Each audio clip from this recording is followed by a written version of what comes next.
करे मन ही मन का मेल, मन झूमे मन बावरा, मन की अद्भुत रीत, मन के हारे हार है, मन के जीते जीत।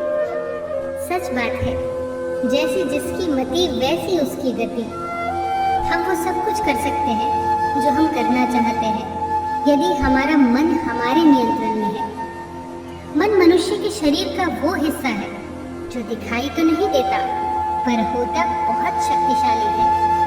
भगवान श्री कृष्ण ने भी कहा है कि यदि मन तुम्हारा स्वामी है और तुम उसके अधीन हो, तो वो तुम्हें माया के बंधन में जकड़ कर रखेगा।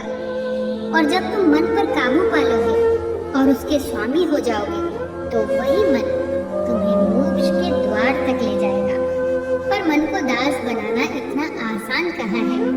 मन तो बंदर की तरह उछलता है, कभी यहाँ तो कभी वहाँ। वो तो वही काम करता है जो उसे मना किया जाता है। एक धोबी था, उसके पास एक गधा था, एक बंदर और एक बकरी। वो रोज गधे पर कपड़े लादकर उसे घाट ले जाता और बंदर और बकरी को घर छोड़ जाता।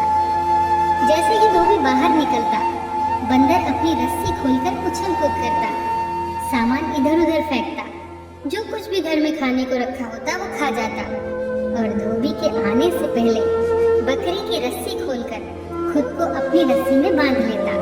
और जब धोबी घर आता तो घर की हालत देखकर मार बकरी को पड़ती, क्योंकि बकरी खुली मिलती। बस यही बंदर है हमारा मन और बकरी है हमारा शरीर। नियंत्रित हमारा मन नहीं होता और भुगतना हमारे शरीर को पड़ता है। अब सवाल ये उठता है कि ये बंदर यानी हमारा मन जो उछल कूद करता है, बकबक करता रहता है, इसे कैसे रोके? कैसे रोके उन विचारों को जो लगातार हमारे मन को भटकाते रहते हैं, जो लगातार हमारे मन में आते रहते हैं। हमारे मन में एक दिन में 60 से 80 हजार तक विचार आते हैं, और यदि हम गौर करेंगे तो इनमें से ज्यादातर विचार नकारात्मक और बेकार के होते हैं, लगभग 90% तक। इन्हें कैसे रोकें? क्या इन्हें रोका जा सकता है? अगर हम सामान्य स्तर पर बात करें तो विचारों को मन या मस्तिष्क में आने से हम रोक नहीं सकते, क्योंकि मन में विचारों का आना तो स्वाभाविक है। जैसे शरीर में खून दौड़ता है और बाकी क्रियाएं होती हैं, वैसे ही मन में विचार आते हैं।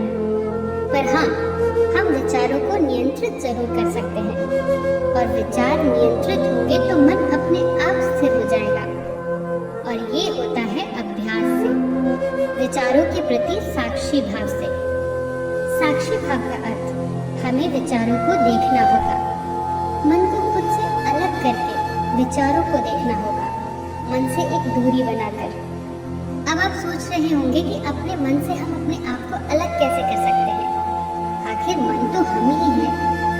भगवान श्री कृष्ण ने गीता में कहा है कि हमारा शरीर एक रथ की तरह है और हमारी इंद्रियां उस रथ के घोड़े, और उस रथ का सारथी है हमारा मन, और उस रथ के स्वामी है हम यानी हमारी आत्मा।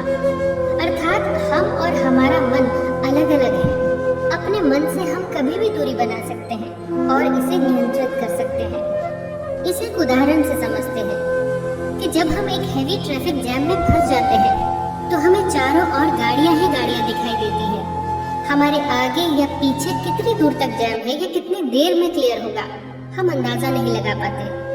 पर यदि उसी वक्त हम कल्पना करें कि हम किसी ऊंची बिल्डिंग पर खड़े होकर उस ट्रैफिक जैम को देख रहे हैं, तो हमें साफ साफ अंदाजा हो जाता है उस परिस्थिति का। हमारी गाड़ी कहाँ है, कितनी देर लगेगी ट्रैफिक क्लियर होने में, वगैरह वगैरह। बस इसी तरह हमें अपने विचारों से दूरी बनानी होगी, उन्हें देखना होगा, अपने ही विचारों को देखना होगा जैसे कि वो किसी और के हो, और धीरे धीरे विचार गायब होने लगेंगे। अब आप सोच रहे होंगे कि देखने से विचार गायब क्यों होने लग जाते हैं? जैसे मन का स्वभाव है विचारों को विचरने देना, ऐसे ही विचारों की भी आदत होती है कि जब उन्हें देखा जाता है तो वो गायब होने लग जाते हैं। हमें कुछ नहीं करना है, बस उन्हें देखना है, रोज इसका अभ्यास करना है, और धीरे धीरे मन नियंत्रित और शांत होने लगेगा। एक बहुत ही सुंदर कहानी है। एक राजकुमार ने नया नया संन्यास लिया। उसने गौतम बुद्ध से पूछा मैं आज कहाँ भिक्षा लेने जाऊं? तो गौतम बुद्ध ने उसे एक श्रविका के घर का पता दिया और उसे वहां से भिक्षा मांगने को कहा। शिष्य जैसे ही श्रविका के घर भोजन करने बैठा तो वो बहुत चकित हुआ कि जिस तरह के भोजन के बारे में रास्ते भर उसके मन में विचार चल रहे थे, वही भोजन श्रविका ने उसके सामने परोस दिया। बिल्कुल वही भोजन देखकर उसे आश्चर्य तो बहुत हुआ, पर ये मात्र एक संयोग ही होगा, ये सोचकर उसने भोजन कर लिया। भोजन करने के बाद उसके मन में विचार आने लगे। राजमहल में तो भोजन के बाद थोड़ा विश्राम भी करता था, पर आज तो भोजन करने के बाद इतनी धूप में वापस जाना होगा। वो ये सोच ही रहा था कि श्रविका ने कहा, भंते, भोजन के बाद तनिक विश्राम कर लोगे तो बड़ी कृपा होगी। भिक्षुक फिर हैरान हुआ, मेरे मन के विचार श्रविका तक कैसे पहुंचे? पर उसने फिर इसे संयोग समझा। श्रविका ने चटाई डाल दी। भिक्षुक विश्राम करने लेटा तो उसके मन में फिर से विचार आने लगे। कल राजकुमार था, आज भिक्षुक हूँ। कल कोमल शैया थी, आज कठोर बिस्तर है। कल देखभाल के लिए आसपास सब थे, आज अकेला हूँ।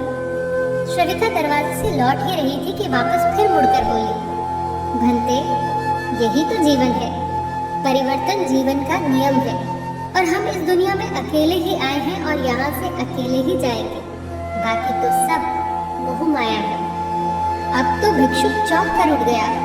अब तो इसे संयोग मानना असंभव था। वो घबराया और वहां से तुरंत जाने की आज्ञा मांगी।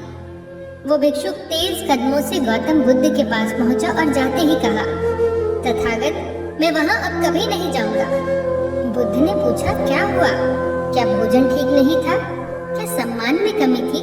क्या श्रविका से कोई भूल हुई? नहीं तथागत, कोई भूल नहीं हुई। भोजन मेरी रुचि का था, सम्मान बहुत मिला। वो भंते कहकर मेरा आदर कर रही थी, पर कृपा करें मुझे वहां न भेजे। वो श्रविका तो विचार पढ़ लेती है। तथागत ने कहा, मैं जानता हूँ। ध्यान के प्रयोग से उसका मन शांत हो गया है। अब वो दूसरों के मन के भावों का अनुभव कर लेती है। इस पर शिष्य ने घबराकर कहा, तथागत, तब तो उसने मेरे मन के सारे विचार पढ़ लिए होंगे। भोजन करते वक्त उसके सौंदर्य को देखकर मेरे मन में कुछ क्षण के लिए विकार भी उठे। उसने तो उन विकारों को भी पढ़ लिया होगा। मैं किस मुंह से उसके पास जाऊं? पर बुद्ध ने कहा, तुम्हें वहां भिक्षा लेने जाना ही होगा और तब तक जाना होगा जब तक तुम्हारा मन शांत नहीं हो जाता। ये तुम्हारी साधना का हिस्सा है। तुम बस एक काम करना, मन में जो भी विचार उठे, जो भी विकार उठे, उसे बस देखते हुए जाना। कोई भी भाव आए, काम आए, क्रोध आए, कुछ भी आए, बस उसे देखते जाना। भीतर से पूर्ण सचेत रहना, जैसे किसी अंधकारपूर्ण जगह में किसी ने दीपक जला दिया हो। अब तो भिक्षु को जाना ही पड़ा। मन में बहुत भय था कि पता नहीं क्या होगा, लेकिन वो तो अभय होकर लौटा। कल डरा हुआ था, आज नाचता हुआ लौटा। लौटते ही बुद्ध के चरणों में गिर गया और बोला, धन्य है आप तथागत, ये कैसे हुआ? आज जब मैं भीतर से सजग था तो मैंने पाया चारों तरफ सन्नाटा है। जब मैं श्रविका के घर की सीढ़ियां चढ़ रहा था तो मुझे अपने भीतर श्वास भी मालूम पड़ रही थी, हृदय की धड़कन भी सुनाई दे रही थी। मैं सजग होकर साक्षी भाव से अपने विचारों को देख रहा था।